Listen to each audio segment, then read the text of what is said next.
बिस्मिल्लाहिर्रहमानिर्रहीम। अस्सलामु अलैकुम। 23 मार्च की यादें। बेगम सलमा तस्दीक हुसैन की जिस किताब के हवाले से हमने कायद आज़म की ज़िंदगी के हवाले से वाक़यात बयान किए, इस किताब में 23 मार्च 1940 के हवाले से भी चंद याददाश्तें मौजूद हैं। बेगम सलमा तस्दीक हुसैन लिखती हैं, 23 मार्च 1940 को लाहौर में मुस्लिम लीग का 27वां सालाना इजलास मुनक्कद होना था। फरवरी 1940 में दिल्ली में होने वाले मुस्लिम लीग कौंसिल के इजलास में पाकिस्तान से मुताल्लिक़ तारीखी करारदाद पेश करने का फ़ैसला किया गया। इस करारदाद का मसवदा मुख्तलिफ सरकर्दा मुस्लिम लीग की रहनुमाओं ने तक़सीम हिंद की बुनियाद पर तैयार किया। कायद आज़म ने यह मसवदा देखने के बाद उसे मौज़ूआती कमेटी के सामने रख दिया। कमेटी ने काफ़ी गौर व खोज के बाद मसवदे में कुछ तरामीम की। फिर यही मसवदा तरमीम शुदा शक्ल में करारदाद लाहौर या करारदाद पाकिस्तान के नाम से 23 मार्च 1940 के इजलास लाहौर में मंजूर हुआ।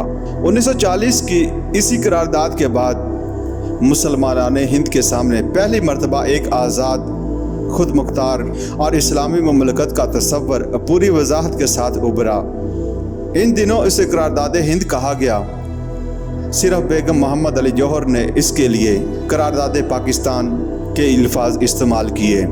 लाहौर में 22, 23 और 24 मार्च 1940 को मुनक्कद होने वाले मिल्लत इस्लामिया के इस पुरवकार और अजीम शान इज्तिमा की रौनक, इसका दबदबा और जाहो जलाल आज भी मेरी नज़रों के सामने घूम रहा है।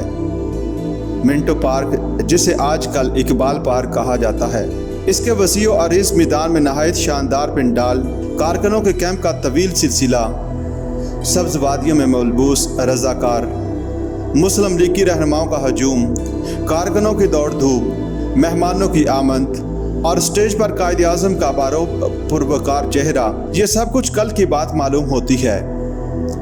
बेगम साहिबा मज़ीद लिखती हैं, मजलिस इस्तकबालिया के सदर नवाब मोहम्मद शाह नवाज़ खान ममदूट और सेक्रेटरी मियाँ बशीर अहमद थे।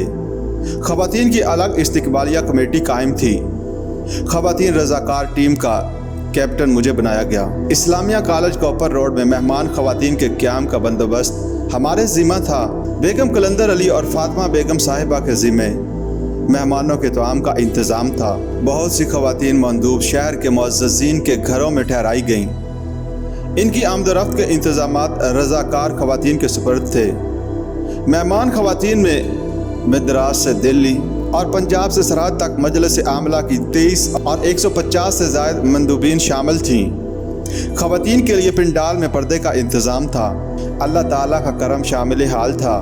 मार्च का नहायत खुशगवार मौसम और अजीम शान इज्तिमा की ईमान अफरोज़ फ़ज़ा सिर्फ देखने से ताल्लुक़ रखती थी। पहले जलसे का आगाज़ हुआ तो फ़ज़ा अल्लाहु अकबर के नारों से गूंज उठी। तकारीर का आगाज़ हुआ। नवाब बहादुर यार जंग की तकरीर का तो आलम ही अजीब होता था।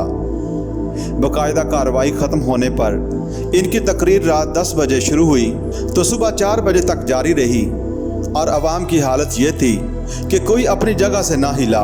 यही हालत ख़वातीन की थी।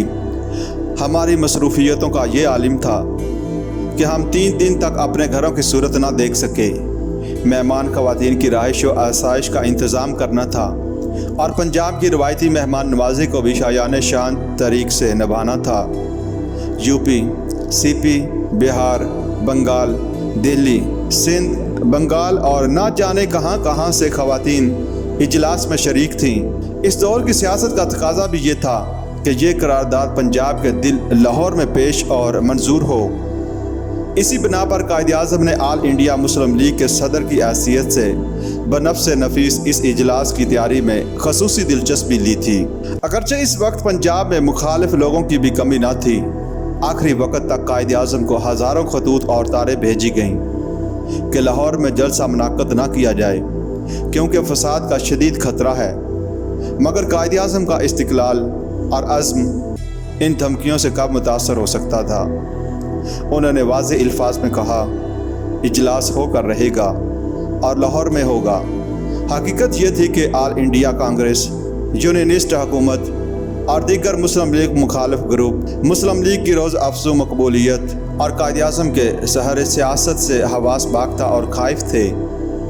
ان کا مقصد یہی تھا کہ اول تو لاہور میں یہ جلسہ منعقد نہ ہو، اور اگر ہو تو قرارداد تقسیم ہند اس میں پیش نہ ہو سکے، مگر انہیں منہ کی کھانی پڑی۔